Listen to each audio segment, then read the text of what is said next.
Hey, what is going on, guys? Welcome to this week's Lightroom tutorial brought to you by Lit Canvas Productions.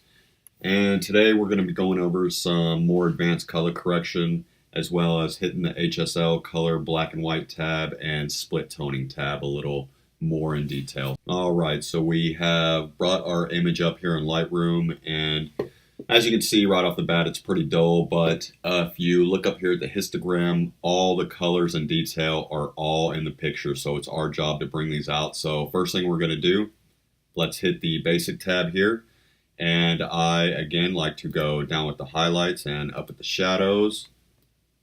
That looks about right. The whites, let's get it to as true as possible, so go ahead and click on the slider button, hold the Option key down, drag it up until you see it start to clip. When you see it appear on the screen, that does mean it is starting to clip, so you want to go down just before there is anything on the screen. And in this particular picture, it's going to be about plus 20. Blacks, you do the same thing. Click and hold the slider button, hit the Option, bring it down into the negative. And I like to bring it pretty far. In this case, we're going to do about negative 70. Right around there. Looks good. The presence, clarity, go ahead and play with these. You have positive and negative. And I do like the positive on this one a little bit. I think that looks a little better. Contrast, same thing. And yeah, maybe a little bit of contrast in this one just to make it pop a little bit more. All right, so let's come down here next to Vibrance. So Vibrance in this case, being that it is a seascape, really has a lot of, you have a lot of room to play with on that. So we'll go about plus 35 on that. The saturation, about plus 7 there. Now this particular picture is a little warm for my liking. I do kind of want to cool it down a little, so I'm just going to go up here to the temperature and bring out some more of the blues. Just click and hold, bring it down a tad bit to, yeah, I think that looks a little better. Just a little cooler beach vibe scene here, so it looks good.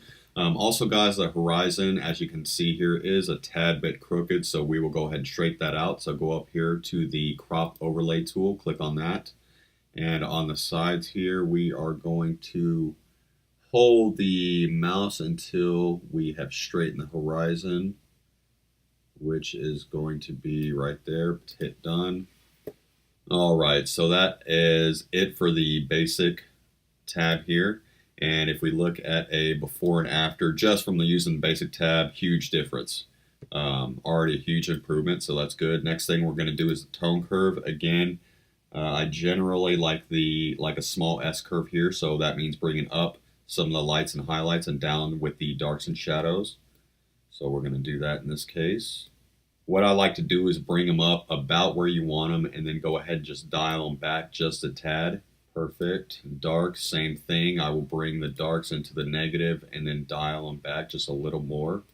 All right, that looks good. So next thing I want to go over here is the HSL color and black and white tab. And for training purposes, guys, we're really going to explore this, push some of these colors to their max. So just to show you how powerful this tool is. So under the tab, you have 3 little subcategories. There is hue, saturation, luminance, and then there's an all, which does display all 3.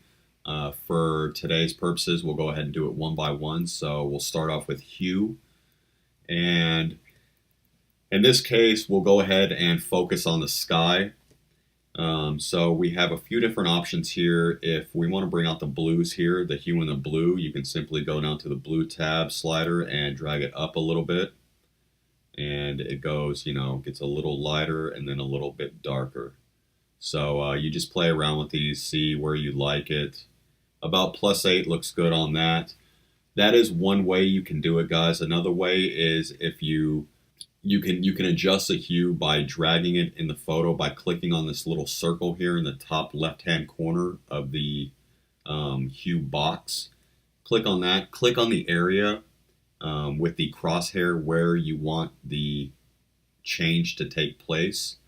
And what you're going to do is click and hold the mouse button down. Then if you move your mouse up and down, it does affect the blue slider that you can see there on the left. So just again, another way of doing it, and we will leave it right here at about +7. So a few different options for you. Next, the saturation, we're going to do the same thing. We'll go ahead and just focus on the sky here. And the blue, we'll just drag it up. So you can see a pretty big difference the saturation tab does make here. Again, because it does look a little more appealing to the eye, don't overdo it, guys, because saturation can get blown out. So just dial it back a little more than you might want to. Luminance is pretty awesome in this case. The blues, again, you can bring out how light they are, and I really like in this instance bringing it into the negative a little. Just brings a little more contrast out in the sky, makes the clouds pop out just a tad bit more. So about -17 right there looks good. All right, black and white in this case, we're not going to worry about that because it is color, but we will get into that a little more next week. Next is the split toning tab, and another super powerful tool here. Have a few different options of doing the same thing. Under the highlights is the hue slider, and this time let's go ahead and focus more on the sand.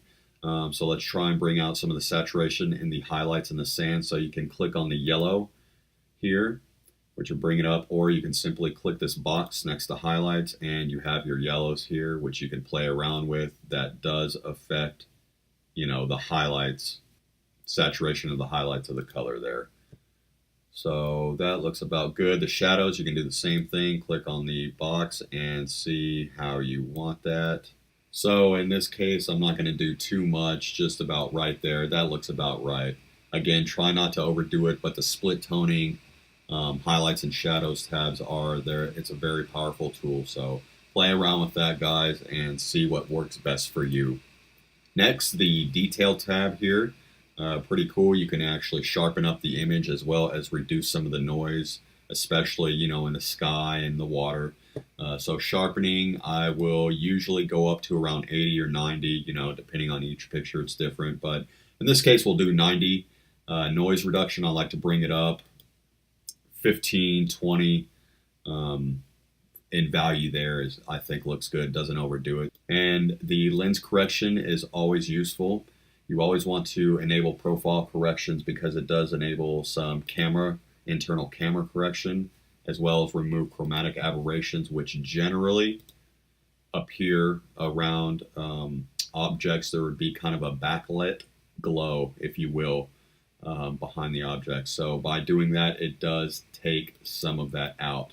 That looks about good right there, guys. And if we see here, again, a before and after, huge difference. And I know that was quick, but for today's purposes, I think you get the gist. But go in there, play around with those, determine what works best for you. So thanks for checking out this week's tutorial. Next week, we're going to dive into something that I'm really excited about, which is black and white long exposure photography.